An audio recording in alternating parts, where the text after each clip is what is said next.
आणि आपल्या लोकांना भेजा नसणाऱ्या माणसांची सेवा करायची सवय लागली. 8वी नापास माणसं आहेत काही काही, असा उद्योग करतात की त्यांचं लिखाण करायला सीए आणि हा पठ्य 8वी नापास पण याचं लिखाण करायला सीए आणि धंदा काय, जनता लुटणे.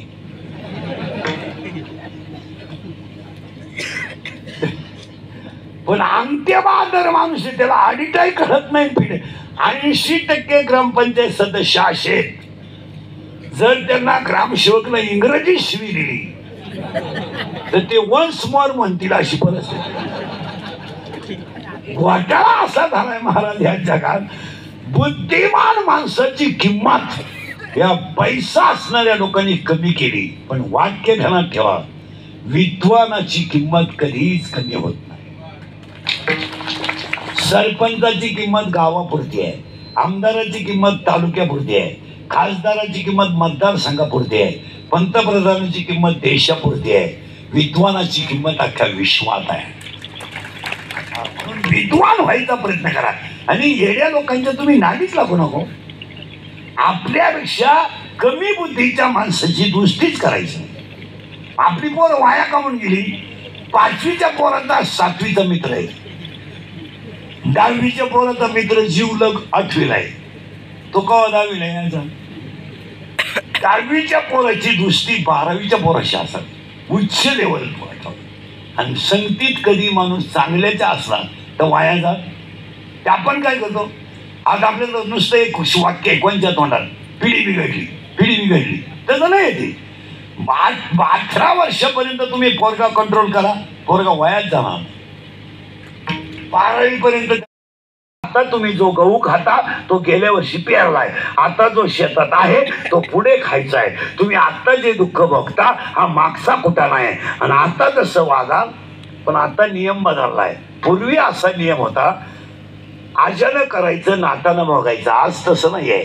अभी और इसी वक्त क्विक ऍक्शन इमिजिएटली, ताबडतोब आत्ता. नोकरीला असताना करायचं, रिटायर झाल्यावर भोगायचं. तरुणपणात मजा आणायचा, म्हातारपणे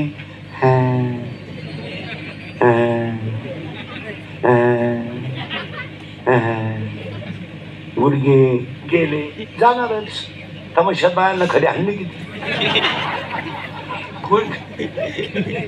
गुडघे ठेवून काय करायचं, येणे आणि भोगणे. आता परत पायावर का जरा घोटाळा आहे.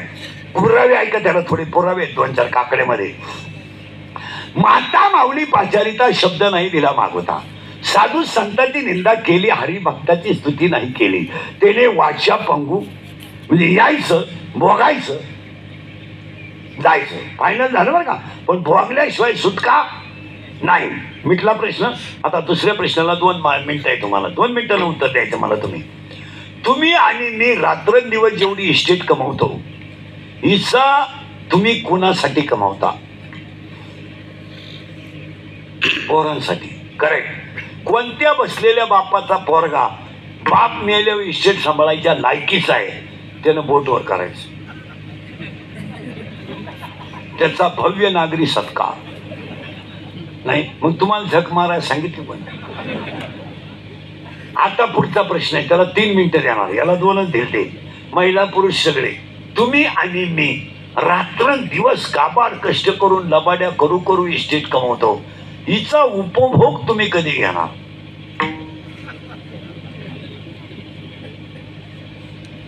पाच मिनिटं बसून राहतो तुम्ही. मेल्याशिवाय तर घेणारच नाही. घेणार का? 50चा झालाय, 50चा झालाय. शुगर आहे, शुगर बोला ना, शुगर आहे, बीपी आहे. एक झटका येऊन गेलाय, आतमध्ये स्प्रिंग घालेल आहे. अगोदर 1.5 महिना मला आंघोळ नव्हती. गुचिड्या झालत्या माझ्या अंगाला, गुचिड्या. पण कोणी डुकून पाहिलं. पण मेलो हंडात थोडा वाट्याव तापव पाणी तापवायला 2 जण. एक म्हणायचा जाळ कमी कर कमी कर कमी कर, दुसरा म्हणला तापू दे तापू दे, दुसरा म्हणला लय कडक झाले कोमट कर कोमट. त्यांची मारमार झाली, तपली नाही एकमेकाला. हा, माझ्या कपडाला ठोकळा चिटकावला, नवे कपडे घातले, चौपाया पोऱ्यानं मडकं हातात घेतलं, मला रस्ता दाखवला. तू माया माग माग बोला ना, येणे लगेच वारं घातलं. बरं झालं गेला, बरं झालं गेला, बरं झालं गेला गेला. भाऊबंदाला तर आनंद झाला. मी गेलो म्हणल्यावर भाऊबंदाला आनंद झाला. त्यांनी उरडावू लाकडं ठेवली माया. एक म्हणला इथूनच लय बोलायचं, धपली ठेवी तिने धपली. तसा पेटत नव्हतो, टायर वापरले. टायर नाही मी पेटाना, मी रांगलाच पहिल्यापासून. मग मला येणे मिठाची कोण वतली आणि तार तार तार तार तार मला पेटवलं. मग आता मला उत्तर द्या, नदीवर मी गेलो का माझ्या घरच्यांनी नेलं? मी चांगला पडेल होतो ना वाटतं. तरी 10व्याच्या भाषणात माणसं म्हणतात त्यांना आपल्यातून जाऊन 10 दिवस झाले. अहो ते गेलेच नाही, चांगले झोपेल होते. तुम्हाला किडा आला, तुम्ही नेले नाहीत. म्हणजे पहिली गोष्ट सांगून ठेवतो, शरीर जात नाही. आता दुसरा प्रश्न काय पोरांनो तुमचा? देह जातो. बर, शरीर जात नाही तर देह जातो. ही प्रकृतीमध्ये देह आला आणि भोगायचं संपलं का 4 देह: स्थूल देह, सूक्ष्म देह, कारण देह आणि महाकारण देह. देह जात नाही. आता तिसरा प्रश्न काय राहिला? मालकरी आत्मा जातो. करेक्ट. आता तुमचं काय म्हणणं आहे?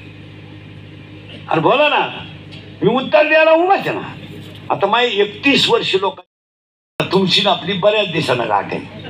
हा, आपलं काम थोडं नंगाट आहे. नंगाट म्हणजे वाटलं तर पहिली शेवटची गाठ समजा, पण आपलं काम थोडं नंगाट आहे. कीर्तन ऐकायला 3 सूचना आहेत. पहिली, दरिद्र्यवानी कीर्तनाला बसायचं नाही, यायचंच नाही. हा, लांब बसायचं, पहिल्या पंक्तीला जेवायचं, चांगला चप्पल जोड पाहायचा, मी जीव काढायचा, तुम्ही मौतीला आल्यावर बसायचं, यायचं नाही. दुसरी गोष्ट, आपल्या कीर्तनाला बोलावं लागतं. बोललं तरच कळेल, नाही तर पहिल्याच 3 ओव्या कळल्या नाही, पुढं काय कळायचं. आणि कीर्तनाला तिसरी सूचना आहे, शंका असली अभंगात जागेवर विचारायची, ओपन चॅलेंज. मी 2 महिन्यानं उत्तर देणार, पुस्तक उलटे पालटे करून देणार, पण देणार. पण मी गेल्यावर बोंबलायचं नाही. मला पटलं नाही. तुझं तुझ्या बायकोच्या पटाने माझं काय समज? आणि तुला पटा म्हणून आम्ही कीर्तन करतो हे तुला सांगितलं कोणी? तुला पटो अथवा न पटो, पांडुरंगाचा निरोप तुमच्यापर्यंत पोहोचवणं आमचं काम. आम्ही काही कीर्तनकार नाही, आम्ही पांडुरंगाचे पोस्टमन आहे. त्याने पत्र द्यायचं, आम्ही पाठवायचं. हा, आम्ही पांडुरंगाचे गडी आहेत. कीर्तनकार कोण शहाणा लागून नाही आला जन्माला. देव ठेवील तसं राहायचं. काय मत आहे तुमचं? आणि देव बुद्धी देईल त्या पद्धतीने राहायचं. आता प्रथमतः पुण्यस्मरणाला सुरुवात आणि नंतर अभंग. आता फक्त बोलावं लागेल. महिला बिला पुरुष मंडळी फटाफटा बोला. आता क्वेश्चन नाही सर, आता फक्त प्रश्न आणि उत्तर कीर्तनात. पहिला प्रश्न, आता फक्त प्रश्न आणि उत्तर आहे. माणसाला जन्माला यावं लागतं का? हा म्हणा, नाही म्हणा. यावं लागतं. सावध राहा बरं का, आता गोठा होईल बरं. माणसाला जन्माला यावं लागतं. आल्यावर गेलं बंबल, आल्यावर जावं लागतं. सावध राहा बरं का, यावंही लागतं. उत्तर लगेच, पुरावे लगेच घ्यायचं बरं का. दुसरा अध्याय, उपजे ते नाचणे पुनर्पिदिशे. 15वा अध्याय, आगा उपजणे आणि निमणे, म्हणजे जन्माला येणे आणि जाणे. अजून श्लोक, पुनर्भिजननम, म्हणजे यायचं जायचं. मग एकाने विचारलं यायचं कशाला? जायला. मग या म्हणलं जायचंच कशाला? यायला. मग एक म्हणला मी येणारच नाही, त्या बापाला यावं लागेल. तू कोण?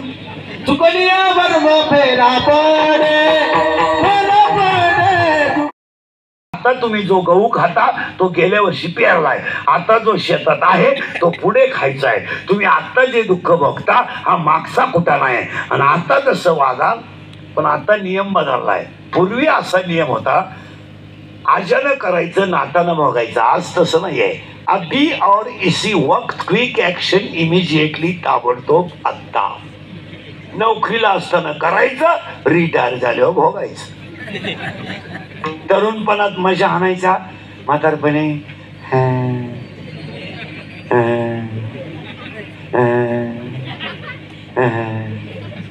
गुडघे गेले, जाणारच. तमाशात बायांना खरी हल्ली किती गुडघे ठेवून काय करायचं, येणे आणि भोगणे. आता परत पाहावर का जरा घोटाळा आहे. पुरावे ऐका त्याला, थोडे पुरावे आहेत 2-4 काकड्यामध्ये. माता माऊली पाचारिता शब्द नाही दिला मागवता, साधू संतांची निंदा केली, हरिभक्ताची स्तुती नाही केली. त्याने वाचा पंगू म्हणजे यायचं, भोगायचं, जायचं, फायनल झालं बरं का. पण भोगल्याशिवाय सुटका नाही. मिटला प्रश्न. आता दुसऱ्या प्रश्नाला 2 मिनिटं आहे तुम्हाला, 2 मिनिटाला उत्तर द्यायचं मला. तुम्ही आणि मी रात्रंदिवस जेवढी इस्टेट कमवतो, हिचा तुम्ही कुणासाठी कमावता? पोरांसाठी. करेक्ट. कोणत्या बसलेल्या बापाचा पोरगा बाप मेल्यावर इस्टेट सांभाळायच्या लायकीचा आहे, त्यानं बोटवर करायचं, त्याचा भव्य नागरी सत्कार नाही. मग तुम्हाला झक मारायला सांगितली. पण आता पुढचा प्रश्न आहे, त्याला 3 मिनिटं देणार, याला 2च दिलते. महिला पुरुष सगळे, तुम्ही आणि मी रात्रंदिवस काबाड कष्ट करून लबाड्या करू करू इस्टेट कमवतो, हिचा उपभोग तुम्ही कधी घेणार?